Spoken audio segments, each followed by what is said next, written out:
crazy as the people on Twitter. Right. I'm not Lawrence Fishburne. You know what? We don't all look alike. Father, you're We may exactly be right. all black and famous, You but are we all don't look guilty. alike. Samuel L. Jackson has stared down snakes, biblical hitmen, and every kind of villain Hollywood could throw at him. But his real fury, that's reserved for one man, Donald Trump. From golf courses to Twitter wars, Jackson's rage toward Trump burns hotter than anything you've seen on screen. Samuel L. Jackson and Spike Lee created movie magic together in the late 1980s and early 1990s. Their partnership felt unstoppable. Lee gave Jackson some of his best early roles, the kind that made Hollywood notice him. School Days in 1988 was just the beginning. Then came Do the Right Thing in 1989, where Jackson brought intensity to every frame. Mo Better Blues followed in 1990, solidifying their creative bond. But Jungle Fever in 1991 was the real breakthrough. Jackson played Gator, a crack addict whose scenes were devastating and unforgettable. The performance earned him a special award at the Cannes Film Festival for Best Supporting Actor. Critics praised him. Casting directors started calling. Jackson's career was finally taking off, and he had Spike Lee to thank for it. Then, everything fell apart over money. In 1992, Lee was preparing Malcolm X, his most ambitious film yet. Jackson wanted a major role. Lee offered him one, but the money wasn't right. Jackson demanded more than the standard scale plus 10 deal Lee was offering. He felt his rising star power deserved better compensation. Lee refused to budge. The two men, who had created so much art together, couldn't agree on basic terms. Jackson walked away. He took another film instead. Lee was furious. Jackson felt disrespected. What should have been a simple negotiation turned into a bitter split. They didn't speak for years. 2 decades passed with barely a word between them. At industry events, they avoided each other. In interviews, they gave careful answers when asked about their partnership, never quite attacking, but never reconciling either. Their wives finally stepped in. Behind the scenes, the women who knew both men best decided enough was enough. They arranged meetings. They pushed for conversations. Slowly, the ice began to thaw. By 2013, Jackson and Lee were ready to work together again on Old Boy, a dark thriller that required the chemistry they once had. Charlie Wachtell, David Rabinowitz, and Kevin Wilmot. It's the first win and 5th nomination for Spike Lee.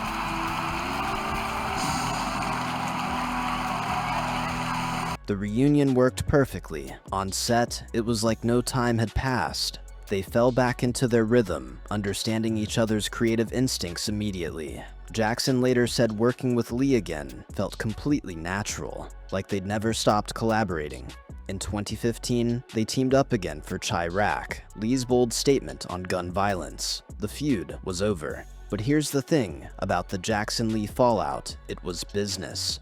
Money disputes happen in Hollywood constantly. Egos clash. People walk away. Sometimes they come back. The hurt was real, but it wasn't personal in the deepest sense. They fought over a paycheck, not over values or beliefs. When the wives intervened and time had passed, reconciliation became possible. They could laugh about it, move forward, and create together again. The Spike Lee feud healed with time and family intervention, but Jackson's next target would prove far more explosive and impossible to resolve. Samuel L. Jackson doesn't hold back when something bothers him, but most of his conflicts burn fast and die quickly. The internet loves turning every celebrity disagreement into a massive feud, but Jackson knows the difference between real hatred and momentary annoyance. Did you get a lot of reaction to that Super Bowl commercial?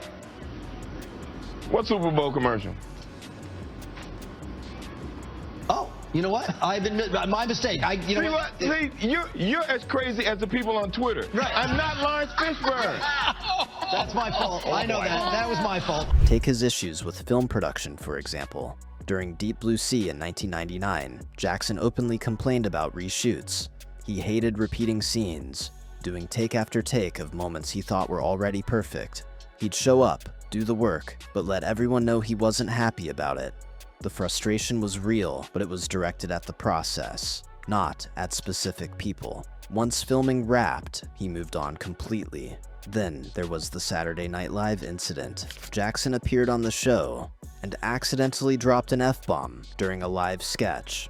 The producers freaked out. The network had to apologize. Some people called it unprofessional. Jackson just laughed it off. He didn't see it as a big deal, and neither did most fans. The feud with NBC lasted about 5 minutes before everyone forgot and moved on. Critics have occasionally called Jackson overrated or accused him of taking too many paycheck roles. He doesn't lose sleep over it. When asked about negative reviews or industry shade, Jackson shrugs. He's been in the game long enough to know that opinions don't matter as much as work. He shows up, delivers his performance, collects his check, and goes home. The criticism rolls off his back. But there was one pre-politics conflict that planted seeds for something much bigger: his early interactions with Donald Trump on the golf course. Is this true that he signed you up for one of your golf clubs and didn't tell you? Yeah. So you had to pay, like... No, I didn't pay. Okay. I got a bill that I didn't pay. Okay. Because I had no idea, and I had my assistant call and tell him I don't really belong to that club and I haven't been there in 3 years. And they go, well, you are a member and here's your member number.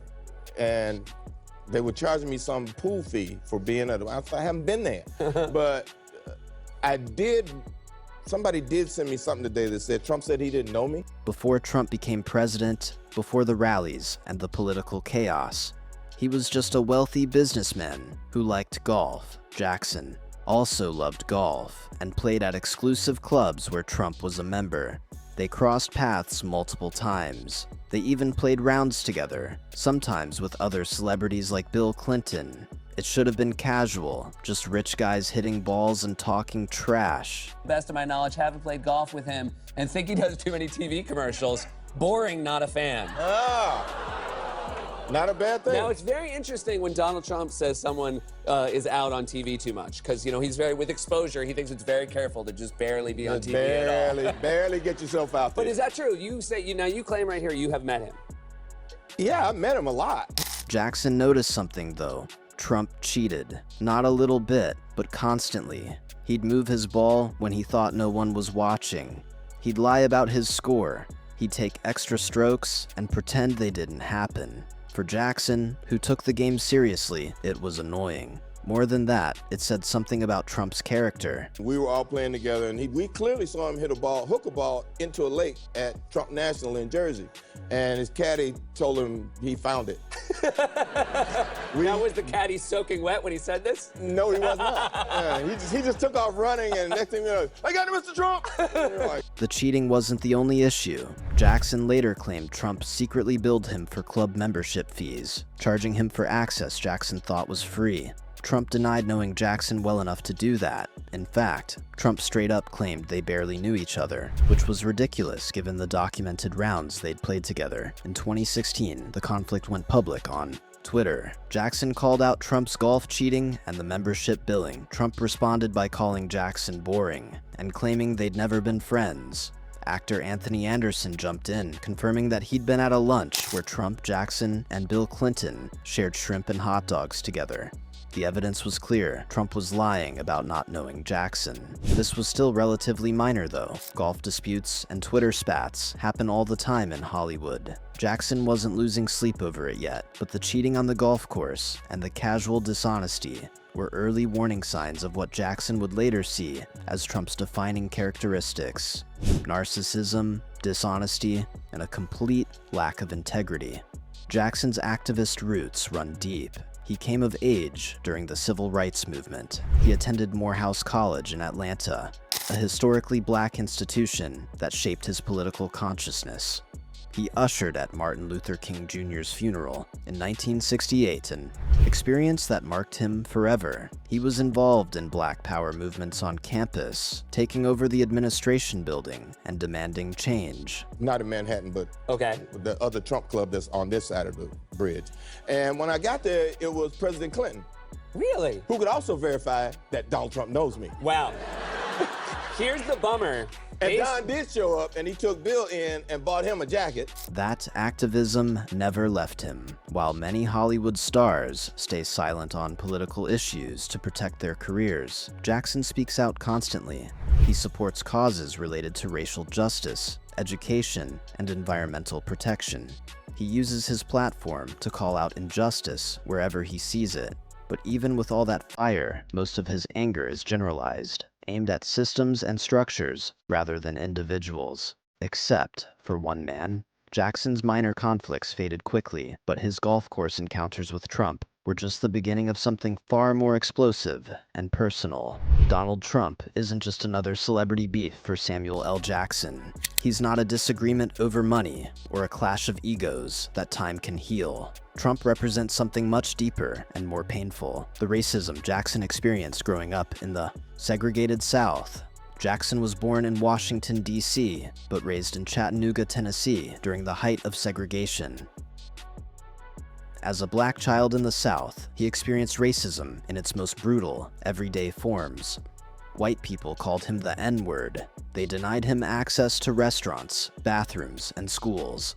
They made it clear every single day that his life mattered less than theirs. Those experiences shaped Jackson's worldview permanently. Because the other dude was some racist. There's a few of those. Man, come on. I mean, politics will make us crazy. We need to do something. People need to do what we're doing. Keep on resisting. Keep on raising your voice. Eventually, something's going to catch up. When Jackson looks at Donald Trump, he doesn't just see a businessman or a president. He sees the same kind of white men who tormented him as a child. The rednecks who hurled slurs at him. The people who tried to keep him in his place. Who believed their whiteness made them superior. In Trump's smug confidence and casual racism, Jackson sees the ghosts of his past. Jackson has said this explicitly in interviews. When asked why he speaks out so aggressively against Trump, he explained, "When I see Trump, I see the same rednecks from my childhood who called me the N-word and tried to keep me in my place. That's not political disagreement, that's trauma recognition." Trump triggers something visceral in Jackson, something that goes beyond policy or party. It's like another half-truth, untruth. I said he cheated, and, he said he never even met me or whatever, and da-da-da-da-da. But, we played golf a few times together. The quotes Jackson has given about Trump are absolutely brutal. He called Trump a racist redneck who is ruining the planet. He mocked Trump's climate change denial, calling it crazy shit that threatens future generations.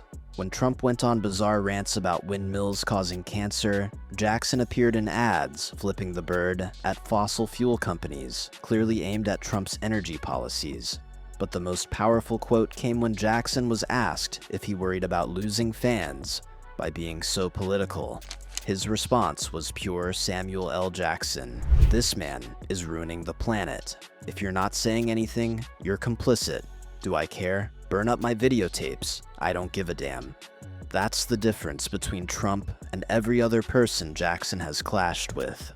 With Spike Lee, reconciliation was possible because it was about business. With critics and random industry people, Jackson can shrug it off because their opinions don't matter. But with Trump, Jackson is willing to lose fans, lose money, and damage his own career just to speak the truth as he sees it. He's, like somebody say, he's sitting on the toilet thinking, he must be wiretapping me. You say that. Distraction tag. Yeah, I mean, it's not like dude is like, doing his homework and reading the briefings from everybody else, so he just, you hear something on the radio, and I guess they're saying, something you heard on Breitbart last week or whatever. The timeline of Jackson's attacks on Trump is long and consistent. It started with the 2016 golf feud on Twitter, where Jackson publicly called out Trump's cheating and dishonesty. That was still relatively light, still somewhat playful, but as Trump's presidential campaign gained steam and his rhetoric became more openly racist, Jackson's tone shifted. During Trump's first term as president, Jackson didn't hold back. He appeared on talk shows and podcasts, ripping Trump apart. He tweeted constantly about Trump's failures, his lies, and his dangerous policies. When Trump downplayed COVID-19, Jackson called him out. When Trump refused to condemn white supremacists clearly, Jackson exploded with anger. Every major Trump controversy brought a Jackson response. Even after Trump left office, Jackson kept going. When Trump announced his 2024 campaign, Jackson was immediately vocal about how dangerous another Trump presidency would be. After Trump won re-election in 2024, Jackson's fury reached new heights. He didn't accept defeat gracefully or stay silent.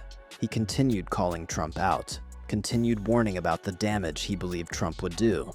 Picture this scenario, grounded in their actual history. Jackson finishes a round of golf with Trump back in the 2000s. They're walking off the 18th hole. Jackson saw Trump kick his ball out of the rough at least 3 times. He watched Trump shave strokes off his scorecard. Trump is bragging about his game, claiming he shot under par when everyone knows he didn't. Jackson is seething inside, but he's being polite because that's what you do in those social situations. But the seeds of distrust are planted. This guy lies. About small things, Jackson thinks. What else is he lying about? When Trump enters politics years later and starts lying about big things, about immigrants, about elections, about democracy itself, Jackson remembers those golf rounds. The dishonesty was always there. I grew up in an America where there were places I couldn't go, or things I couldn't do, or I saw the lights only signs on water fountains or at particular places and all this other stuff. So when things happen culturally now or even then, I was not shocked by them in the specific way that most people are shocked now. The personal connection makes Jackson's hatred more potent. They weren't strangers yelling at each other from opposite sides of the political divide. They'd broken bread together. They'd shared lunches with Bill Clinton. They'd played golf and probably told jokes and talked about movies and business. Trump knew Jackson, and Jackson knew Trump. That's what makes the betrayal feel so complete to Jackson. He'd seen Trump up close, seen the casual racism and narcissism before most of America had. When Trump ran for president and revealed those qualities to the nation, Jackson wasn't surprised. He'd already experienced it firsthand.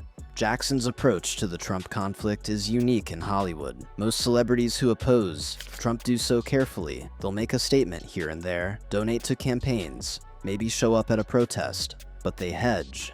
They try to maintain some level of neutrality because Hollywood still has conservative fans and donors. Alienating half your potential audience is bad business. Jackson doesn't care. He's all in. He uses the harshest language possible. He doesn't soften his message or try to appeal to Trump supporters. He calls Trump exactly what he thinks Trump is: a racist, a liar, a threat to democracy, and a danger to the planet. And he's willing to face the consequences. Some fans have burned his movies. Some have written angry letters. Some have sworn never to watch another Samuel L. Jackson film. His response: burn up my videotapes. He genuinely doesn't care. The moral clarity matters more than the money or the fame. While Jackson's other conflicts were business disputes or brief annoyances, Trump stands alone as the one man who triggers Jackson's deepest rage and unwavering contempt. The contrast between Samuel L. Jackson's hatred of Donald Trump and every other conflict in his life couldn't be clearer. His past feuds were about ego, money, or miscommunication. Even his long-running tension with Spike Lee eventually healed when family stepped in. Those disputes never touched Jackson's core values, so they faded. Minor dust-ups, like Deep Blue Sea reshoots, an SNL slip-up, or critics calling him overrated, barely register for him at all. Trump is different. Jackson's fury toward him has no parallel because to Jackson, Trump represents the racism and cruelty he grew up fighting.